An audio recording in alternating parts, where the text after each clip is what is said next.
cơ sở bồiปีកម្ពស់ប្រមាណ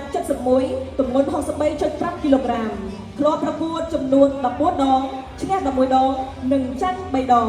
ប្រដៅដៃគូតស៊ូតាមលក្ខណៈបច្ចេកទេសចំនួន2ដងមកពីក្លឹបប្រដាល់រស្មីភូមិគៀបខេត្តបន្ទាយមានជ័យគ្រូបង្ហាត់លោកហេងប៊ុនឃីមលោកលោកស្រីអ្នកនាងកញ្ញាកំពូលអ្នកប្រដាល់គុនខ្មែរខេត្តបន្ទាយមានជ័យឆាតសុវណ្ណហាដូ5 ដងឈ្នះ4 ដងចាញ់1 ដងគេជាក្លឹបគេជាសិស្សនៃក្លឹបបណ្ដាលរៀនតែជាគុណខ្មែរដែលមានគ្រូបង្ហាត់លោកគ្រូលងសវណ្ណនេះជាថ្មីម្ដងទៀតសូមលោកស្រីនាងកញ្ញាផ្ដល់សំឡេងស្វាគមន៍អ្នកប្រដាល់គុណខ្មែរខេត្តឧត្តរមានជ័យតុន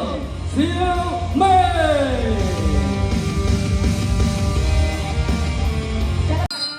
ទឹកទី1cơ sở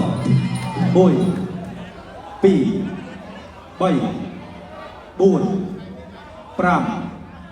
6 7 8 បន្តការប្រកួត